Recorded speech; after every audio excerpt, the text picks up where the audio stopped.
Hello, good morning, जोहार। मैं संजय और आप देख रहे हैं न्यूज झारखंड। चलिए जानते हैं आज की मुख्य 25 बड़ी खबरों को। पहली बड़ी खबर की बात करें तो 28 से 30 जनवरी तक होगी जेपीएससी की मुख्य परीक्षा। डेट ऑफ बर्थ और प्रारंभिक परीक्षा का रोल नंबर डालकर आज से एडमिट कार्ड डाउनलोड कर सकते हैं अभ्यर्थी। झारखंड लोक सेवा आयोग जेपीएससी ने 7वीं से 10वीं संयुक्त सिविल सेवा परीक्षा के मुख्य परीक्षा का टाइम टेबल जारी कर दिया है। परीक्षा 28 जनवरी से 30 जनवरी तक रांची के 14 परीक्षा केंद्रों पर आयोजित होगी। वही परीक्षा में शामिल होने वाले अभ्यर्थी 18 जनवरी से अपना एडमिट कार्ड डाउनलोड कर सकते हैं। आयोग ने कहा है कि उम्मीदवार अपना डेट ऑफ बर्थ और प्रारंभिक परीक्षा का रोल नंबर डालकर एडमिट कार्ड डाउनलोड कर सकते हैं। आयोग की ओर से जारी नोटिफिकेशन के अनुसार परीक्षा 2 पाली में ली जाएगी। दोनों पालियां 3-3 घंटे की होगी। पहली पाली की परीक्षा 10 बजे से दोपहर 1 बजे तक और दूसरी पाली की परीक्षा दोपहर 2 बजे से शाम 5 बजे तक आयोजित की जाएगी। अगली बड़ी खबर की बात करें तो झारखंड में 23 जनवरी को फिर हो सकती है बारिश, बढ़ेगी ठंड। जाने अपने जिले के मौसम का हाल। झारखंड में आगामी 23 जनवरी को एक बार फिर बारिश हो सकती है। इससे पहले 22 जनवरी को राज्य में सुबह में कोहरा या धुंध तथा बाद में आंशिक बादल छाए रहेंगे। वहीं राज्य में अगले 24 घंटे के दौरान न्यूनतम तापमान में 2 डिग्री सेल्सियस की गिरावट का पूर्वानुमान मौसम विभाग ने लगाया है। मौसम केंद्र रांची के अनुसार 18 से 21 जनवरी के दौरान सुबह में कोहरा या धुंध रहेगा। वही आसमान मुख्यतः साफ रहेंगे। अगले 24 घंटे के दौरान न्यूनतम तापमान में 2 से 3 डिग्री सेल्सियस की गिरावट देखी जा सकती है। अगले 3 से 4 दिनों तक स्थिति ऐसे ही रहेगी। अगले 2 से 3 दिनों तक सुबह में कोहरा छाया रहेगा, बाद में आसमान साफ रहेगा। वही मौसम केंद्र ने आगामी 22 जनवरी को सुबह में कोहरा या धुंध रहने तथा बाद में आंशिक बादल छाए रहने की संभावना जताई है। इसके अगले दिन यानी 23 जनवरी को राज्य में कहीं कहीं हल्की बारिश की संभावना व्यक्त की गई है। बारिश होने से ठंड भी बढ़ने की संभावना जताई है। पिछले 24 घंटे में झारखंड में मौसम शुष्क रहा है। अगली बड़ी खबर की बात करें तो 1010 रुपए के पेट्रोल ने रेपिस्ट को कराया अरेस्ट। रांची की नाबालिग से गैंगरेप करने वाले 3 आरोपी धराए, सभी 25 साल से छोटे। रांची के चान्हो की नाबालिग लड़की के साथ गैंगरेप करने वाले तीनों दरिंदे गिरफ्तार कर लिए गए हैं। घटना के 12 घंटे के भीतर रांची पुलिस इन्हें इनके घर से ही दबोची है। इनके पास से घटना में इस्तेमाल किए गए सफेद रंग की i20 कार और चाकू भी बरामद कर लिया गया है। कोविड टेस्ट की रिपोर्ट आने के बाद इन्हें जेल भेज दिया गया है। इनकी गिरफ्तारी को लेकर रांची के एसएसपी एसके झा ने मीडिया को बताया है कि लड़की के मुताबिक घटना के दौरान इन्होंने रिंग रोड पर 1010 रुपए का पेट्रोल डलवाया था। पीड़िता के इसी क्लू को ध्यान में रखकर रांची की एसआईटी ने चान्हो से रिंग रोड तक सभी पेट्रोल पंप में पूछताछ की। पूछताछ के क्रम में रिंग रोड स्थित सोभिया पेट्रोल पंप के स्टाफ ने बताया कि रविवार की सुबह सफेद रंग की एक i20 कार ने 1010 रुपए का पेट्रोल डलवाया था। उन्होंने 100 की 10 और 10 के एक नोट दिए थे। यहीं से पुलिस को कार के नंबर और मालिक का पता चला। इसके बाद सभी की गिरफ्तारी हुई। अगली बड़ी खबर की बात करें तो झारखंड में फूड इंस्पेक्टर के पदों पर वैकेंसी। झारखंड में नौकरी की तलाश कर रहे लोगों के लिए रांची से अच्छी खबर आ रही है। ताज़ा रिपोर्ट के मुताबिक झारखंड पब्लिक सर्विस कमीशन ने खाद्य विश्लेषण के पदों पर भर्ती को लेकर नोटिस जारी किया है। साथ ही साथ युवाओं से आवेदन मांगे हैं। झारखंड पब्लिक सर्विस कमीशन ने खाद्य विश्लेषण के पदों पर भर्ती को लेकर आवेदन आमंत्रित किए हैं।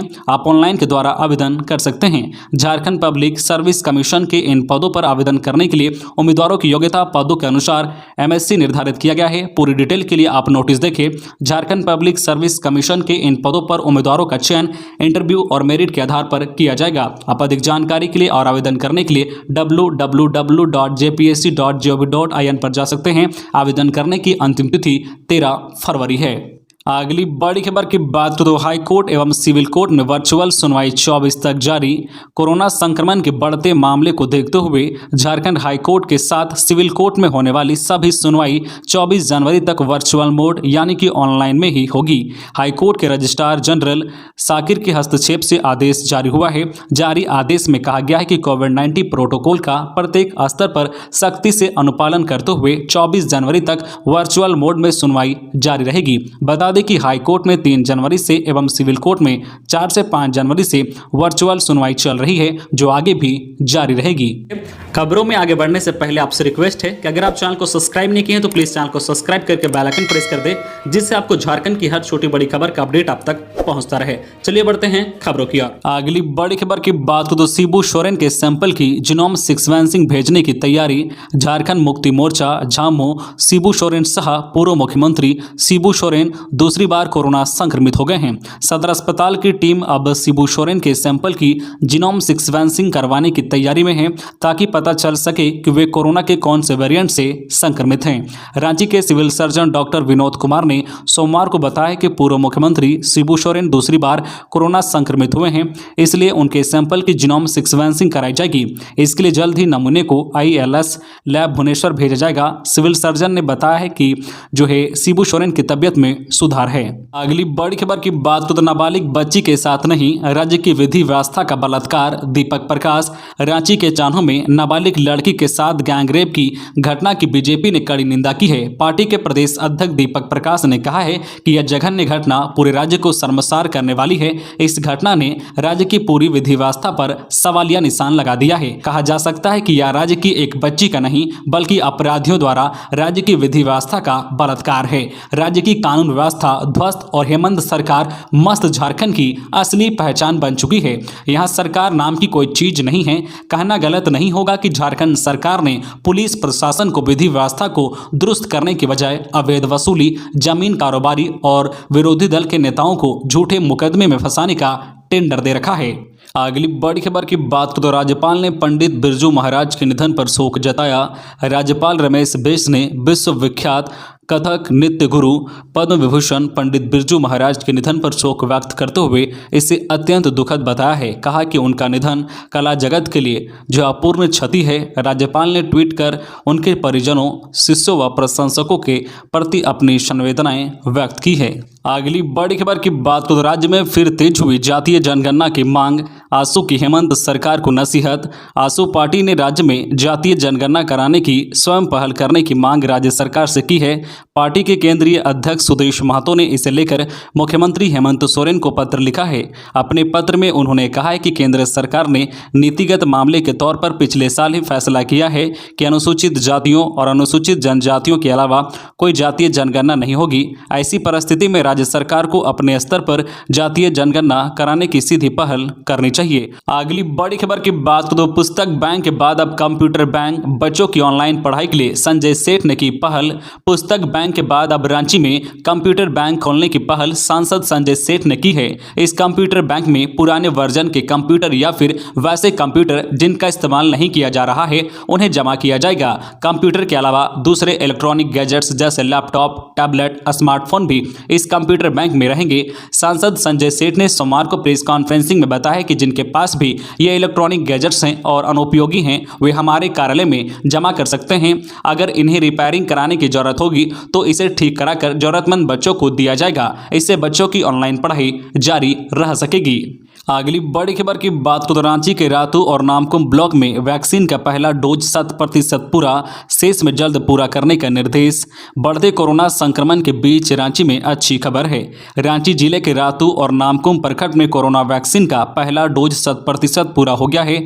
वहीं बचे क्षेत्र में भी जल्द पूरा करने का निर्देश मिला है। कुछ प्रखंडों में जल्द ही दूसरे डोज का भी 100% टीकाकरण कार्य पूरा होने की संभावना है। अगली बड़ी खबर की बात करें तो दुमका में 165 कोरोना संक्रमित पाए गए, 119 ठीक हुए। 2 दिनों तक कोरोना संक्रमण के मरीजों की संख्या में आई कमी के बाद तीसरे दिन फिर से कोरोना के मामलों में बढ़ोतरी देखी गई है। ऐसा इसलिए हुआ क्योंकि कोरोना के मामले में शुरू से आगे चलने वाले दुमका सदर प्रखंड में तो कोरोना के 11 नए केसेज ही सामने आए हैं। पर सोमवार को सरैयाहाट के 15 बच्चे समेत 67 व्यक्ति, सिकरीपाड़ा के 42 और मसालिया के 21 व्यक्ति कोरोना पॉजिटिव पाए गए हैं। सोमवार को जिले में कोरोना के 165 नए मामले सामने आए हैं, जिनमें 7 से 17 आयु वर्ग के 19 बच्चे शामिल हैं। अगली बड़ी खबर की बात करें तो पुलिस वर्दी में लूटकांड को अंजाम देने वाले गिरोह का धनबाद पुलिस ने किया उद्भेदन। धनबाद के बरवा अड्डा थाना क्षेत्र में पुलिस की वर्दी पहनकर 4,34,000 लूटकांड का पुलिस ने उद्भेदन कर दिया है। साहेबगंज से 6 अपराधियों को गिरफ्तार कर उनके पास लूटी गई रकम, स्कॉर्पियो व पुलिस की वर्दी जब्त की है। इस बाबत सोमवार को धनबाद के एसएसपी संजीव कुमार ने प्रेस वार्ता कर जानकारी दी है। गिरफ्तार सभी लोगों में बालकरण यादव, कुंदन राम, निकू शर्मा, उदय कुमार सिंह, शेखर कुमार राय, संजय कुमार को जेल भेज दिया गया है। जानकारी देते हुए एसएसपी ने कहा है कि 12 जनवरी को बरवाडा थाना क्षेत्र के कल्याणपुर स्थित जीटी रोड पर रेडियंट कैश मैनेजमेंट के 2 कर्मचारी विष्णु कुमार मंडल और दीपक कुमार चौधरी से अपराधियों ने 4,32,292 रुपये लूट की घटना को अंजाम दिया था। अगली बड़ी खबर की बात करें तो रांची के ओरमांझी थाना ने पकड़ा 2 क्विंटल गांजा, एक गिरफ्तार बोलेरो जब्त। ओरमांझी थाना ने रविवार को देर रात 240 किलो लगभग 50 लाख का गांजा पकड़ा है। गांजा बोलेरो में था जिसे एक व्यक्ति अमरजीत राय लेकर जा रहा था। वर्तमान में वह रांची के सुखदेव नगर में रहता है। पुलिस ने गाड़ी सहित अमरजीत को गिरफ्तार कर लिया है। ग्रामीण पुलिस अधीक्षक नौशाद आलम ने बताया कि गांजा रांची से बिहार ले जाया जा रहा था। मालूम हो कि गुप्त सूचना के आधार पर एसएसपी ने ओरमांझी पुलिस को इस संबंध में सूचना दिया। फिर एक पुलिस ने थाना के पास ही चेकिंग अभियान चलाकर उक्त बोलेरो को पकड़ लिया है। अगली बड़ी खबर की बात करें तो कड़ाके की ठंड में आस्था ने दिखाई गर्मी।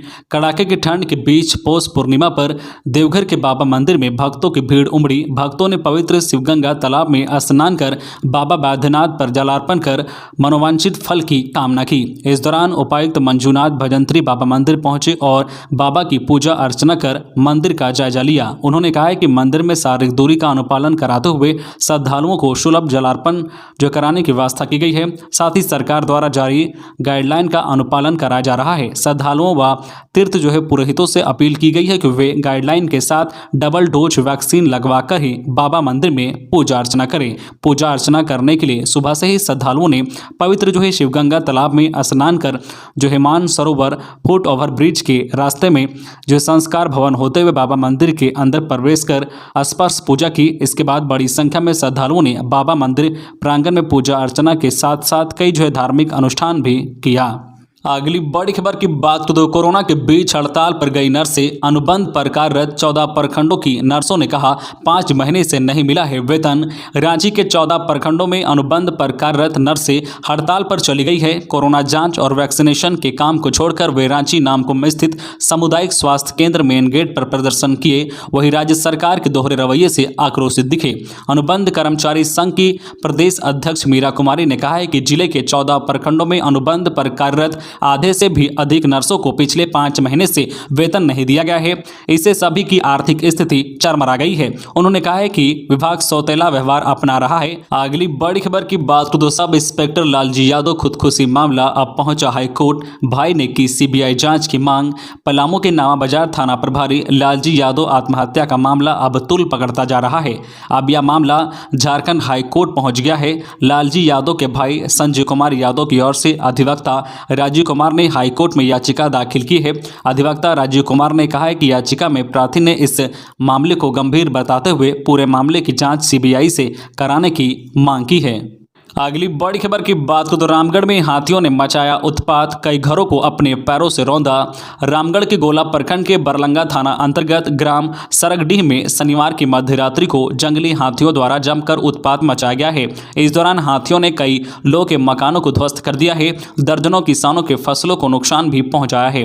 हाथियों ने सरगडीह पंचायत की पूर्व मुखिया सुभाषिनी महतो एवं अशोक सिंह के घर का दरवाजा तोड़कर कई क्विंटल धान को चट कर दिया है। इसके अलावा अलग सिंह के घर का अल्बेस्टर तोड़ दिया है। उमेश महतो के घर का दरवाजा तोड़ भारी मात्रा में धान को चट कर गए हैं। इसके अलावा कई किसानों सहित कई ग्रामीणों के फसलों और घर को नुकसान पहुंचाया गया है। बड़ी खबर की बात करें तो किसानों के लिए वरदान साबित होगा राइस मिल। साहिबगंज के बरहड़वा में दिग्घी रिसोर्ट पथ पर स्थित मधुआपाड़ा में सोमवार को पुरुषोत्तम भोग राइस मिल का सूबे के संसदीय कार्य मंत्री सह ग्रामीण विकास मंत्री आलमगीर आलम ने फीता काटकर व नारियल फोड़कर उद्घाटन किया। इस मौके पर मंत्री ने कहा है कि जिले का यह पहला राइस मिल है या यहाँ के किसानों के लिए वरदान साबित होगा। यहाँ के किसानों को अब बिचौलियों के पास धान बेचने की जरूरत नहीं पड़ेगी। धान की फसल तैयार होने के बाद राज्य सरकार सरकारी दर पर उसकी खरीदारी करेगी। शेष धान को किसान इस राइस मिल में लाकर बेच सकेंगे। अगली बड़ी खबर की बात करें तो झारखंड में मनचलों के हौसले बुलंद। रांची के बाद गढ़वा में नाबालिग से दुष्कर्म। भवनाथपुर थाना क्षेत्र के अरसली दक्षिणी पंचायत के एक गांव में शनिवार की रात एक नाबालिग किशोरी के साथ हेसलदाग गांव निवासी धनंजय सिंह पिता दिलीप सिंह के द्वारा दुष्कर्म करने का मामला प्रकाश में आया है। सोमवार को पीड़िता के द्वारा भवनाथपुर थाने में लिखित शिकायत के बाद पुलिस के द्वारा त्वरित कार्रवाई करते हुए आरोपित को हिरासत में लेकर पूछताछ कर रही है, जबकि आवश्यक प्रक्रिया के उपरांत पीड़िता को मेडिकल जांच के लिए सदर अस्पताल गढ़वा भेजा गया है। घटना के बारे में बताया गया है कि शनिवार की रात नाबालिग अपने छोटे भाई बहन के साथ घर में अकेली थी। बताया जा रहा है कि लड़की के माता पिता घर से बाहर गए हुए थे, जिसका फायदा उठाते हुए आरोपित ने रात में बहाना बनाकर पीड़िता के घर पहुंचकर दरवाजा खुलवाया तथा लड़की को डरा धमकाकर दुष्कर्म किया। घटना की जानकारी पीड़िता ने घर लौटने पर अपने माता पिता को दी। अगली बड़ी खबर की बात करें तो रांची एयरपोर्ट में कोरोना का ब्रेक। आधी हुई फ्लाइट्स की संख्या मात्र 16 उड़ान। रांची में कोरोना का असर हवाई सेवा पर भी दिख रहा है। रांची के बिरसा मुंडा एयरपोर्ट पर संक्रमण की वजह से उड़ानों की संख्या 50% तक कम कर दी गई है। फिलहाल हर दिन रांची एयरपोर्ट से 16 फ्लाइट्स ही दूसरे महानगरों के लिए उड़ान भर रहे हैं, जबकि सामान्य दिनों में करीब 29 फ्लाइट्स उड़ान भरते हैं। रांची के बिरसा मुंडा एयरपोर्ट के निदेशक विनोद शर्मा ने बताया कि कोरोना की वजह से यात्रियों की संख्या 40% तक कमी आई है। इसको देखते हुए विमानों की संख्या लगभग आधी कर दी गई है। अगली बड़ी खबर की बात करें तो बिना मास्क वालों पर सख्ती। झारखंड के जिले में भेजे जाएंगे जेल। कोरोना की तीसरी लहर को देखते हुए कोरोना प्रोटोकॉल नहीं मानने वालों पर सख्ती शुरू हो गई है। झारखंड के दुमका में उपायुक्त सह जिला दंडाधिकारी रविशंकर शुक्ला के निर्देश पर बिना मास्क पहने लोग के विरुद्ध कड़ी कार्रवाई शुरू हो गई है। रविवार को बिना मास्क के पकड़े गए लोग को कैंप जेल भेजने की तैयारी की गई है। जिला परिवहन पदाधिकारी DTO फिलिपियुस बारला के नेतृत्व में यह कार्रवाई की जा रही है। कमार दुधानी स्थित तीरंदाजी प्रशिक्षण केंद्र दुमका को कैंप जेल बनाया गया है। अगली बड़ी खबर की बात करें तो दुमका में कोयले के अवैध कारोबार पर चली JCB 24 से ज्यादा खदानें कराई गई बंद। झारखंड के नक्सल ग्रस्त इलाके दुमका में चल रहे अवैध कोयला के कारोबार पर नकेल कसने के लिए जिला प्रशासन की टास्क फोर्स टीम ने बड़ी कार्रवाई की है। जिला प्रशासन की इस कार्रवाई से अवैध कारोबारियों में हड़कंप मच गया है। इलाके में एकाएक छापेमारी होते देख कोयले के काले कारोबारी भी अवैध खदान छोड़कर भाग खड़े हुए हैं। छापेमारी के दौरान जिला प्रशासन ने अवैध कोयला खदानों को JCB मशीन से डोजरिंग करके बंद कर दिया है। अगली बड़ी खबर की बात करें तो गिरिडीह शहर को सोलर सिटी बनाने का काम जल्द होगा शुरू। सरकार निकालने वाली है टेंडर। झारखंड का गिरिडीह शहर जल्द ही राज्य का पहला सोलर सिटी बन जाएगा। इसके लिए सरकार जल्द ही टेंडर निकालने वाली है। जरेडा के कार्यपालक अभियंता मुकेश कुमार ने बताया है कि कैबिनेट ने इस योजना को मंजूरी दे दी है। जल्द ही इसका टेंडर निकल जाएगा और फिर गिरिडीह को सोलर सिटी बनाने का काम शुरू हो जाएगा। सोलर सिटी योजना के तहत एक शहर के सभी घरों में सोलर रूप टॉप पावर प्लांट लगाए जाने की योजना है। घरों की छतों पर सोलर पैनल की सहायता से 1 किलोवाट से लेकर जरूरत के अनुसार सोलर पैनल लगाया जाएगा। तो ये थी आज की झारखंड की टॉप बड़ी खबरें। इसी तरह झारखंड की हर छोटी बड़ी खबर देखने के लिए आप हमारे चैनल न्यूज झारखंड चैनल को सब्सक्राइब करके बेल आइकन प्रेस कर दीजिए, जिससे आपको झारखंड की हर छोटी बड़ी खबर का अपडेट आप तक पहुंचता रहे। तो आज के लिए बस इतना ही। हमें दीजिए इजाजत, फिर मिलते हैं नेक्स्ट न्यूज में।